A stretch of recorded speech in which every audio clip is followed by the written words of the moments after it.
สภาแห่งชาติเสนอให้ปฏิบัติมาตรการเด็ดขาดให้การจัดตั้งปฏิบัติเวียกงานองค์การกวดกาแห่งรัฐและองค์การกวดสอบแห่งรัฐเพื่อหาประกันให้มีประสิทธิภาพและประสิทธิผล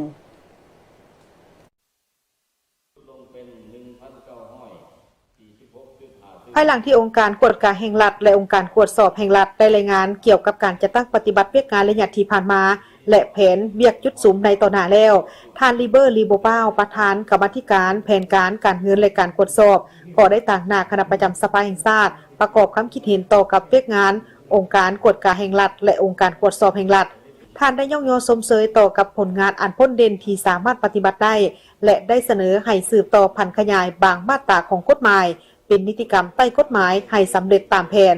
เอาใจใส่เผยแพร่กฎหมายนิติกรรมใต้กฎหมายและมติกองประชุมสภาแห่งชาติให้แก่เป้าหมายเสริมขยายจุดดีแก้ไขจุดอ่อนและข้อคงข้างในการจัดตั้งปฏิบัติเอาใจใส่ก่อสร้างพนักงานให้เป็นมืออาชีพยกสูงคุณธาตุการเมืองจรรยาบรรณจริยธรรมเพื่อรับประกันคุณภาพและสร้างความเชื่อมั่นต่อเวียกงานกวดกากวดสอบและหันเป็นทันสมัยโดยนำใช้เทคโนโลยีอุปกรณ์เครื่องมือเข้าในเวียกงานกวดกากวดสอบให้หลายขึ้นเพื่อรับประกันประสิทธิภาพและประสิทธิผลสูงขึ้น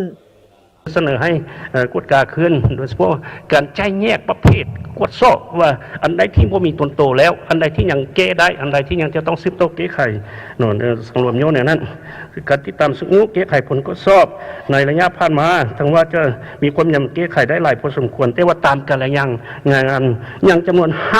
5,761 ตึกกีบและ11 ล้านดอลลาร์สหรัฐที่บ่ทันได้รับการแก้ไขจากนั้นบรรดาท่านสมาชิกสภาแห่งชาติก็ได้พร้อมกันประกอบคำคิดเห็นส่วนหลายคอมเมนต์ได้เสนอให้ปฏิบัติมาตรการเด็ดขาดให้แก่การจัดตั้งปฏิบัติเวียกงานองค์การกวดกาแห่งรัฐและองค์การกวดสอบแห่งรัฐพร้อมทั้งเสนอให้สืบต่อกวดกาปัญหาต่างๆที่เกิดขึ้นในท้องถิ่นของตนเพื่อให้ได้รับการแก้ไขในทางที่ดีขึ้นข้าพเจ้าอยากกันมีคำคิดคำเห็นต่อกับมาตรการโดยเฉพาะแม่นบางมาตรการว่าการจะตั้งปฏิบัติของเพิ่นก็ยังบ่ทันยังมีบางนิติกรรมที่บ่ทันสามารถปฏิบัติได้สำเร็จนั้นอยากให้เพิ่นปรับปรุงและก็เสนอปรับปรุงอยู่ในปรับปรุงกฎหมายในสภาแห่งชาติสุทธิ10หันตืมหรือบ่ก็แม่นหันให้เอาใจใส่ในการสร้างนิติกรรมลุ่มกฎหมายโดยเฉพาะแม่นเวลากวดเห็นแล้วบ่สามารถแก้ไขได้หรือกวดพอแล้วและกระทรวงองค์การเกี่ยวของนำเอางบประมาณดังกล่าวหันไปนำใส่และเฮ็ดให้มันผิดกฎหมายและพวกเราสามารถออกเป็นนิติกรรมลุมกฎหมายว่าโดยการกวดสอบการกวดกาหรือการต้านการสลาดบังหลวงได้บ่โดยเฉพาะมันเฮ็ดเป็นดำรัสข้อตกลงของ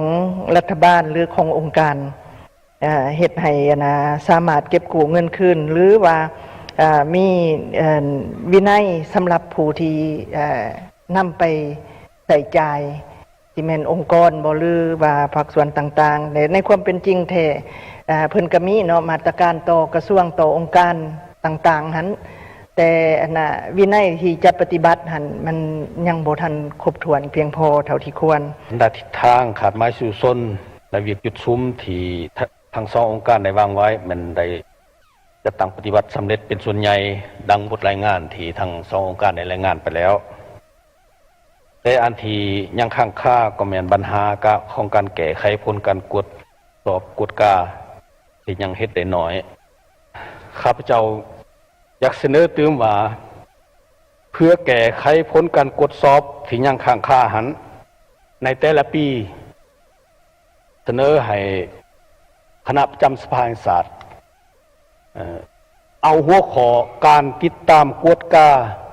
ผลการติดตามกวดกาการแก้ไขผลการกวดสอบเป็นหัวข้อหนึ่งเพื่อลงติดตามกวดกาในแต่ละปีของคณะประจำสภาแห่งชาติและพร้อมกันนั้นก็อยากให้ปฏิบัติเข้มงวดตามกฎหมายต่อกับเป้าหมาย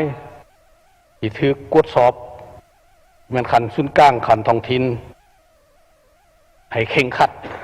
ตามการเสนอของคณะประจำสภาแห่งชาติก็คือรายฐานสมาชิกสภาแห่งชาติแต่มีคำเห็นไปแล้ว นอกจากนี้ก็ยังมีหลายข้อคิดเห็นที่เสนอให้ทั้งสององค์การเพิ่มความเอาใจใส่เพิ่มความรับผิดชอบปฏิบัติอย่างเข้มงวดทั่วถึงจะแจ้งโปร่งใสเพื่อสกัดกั้นปรากฏการณ์ย่อท่อต่างๆและสร้างความเป็นธรรมในสังคม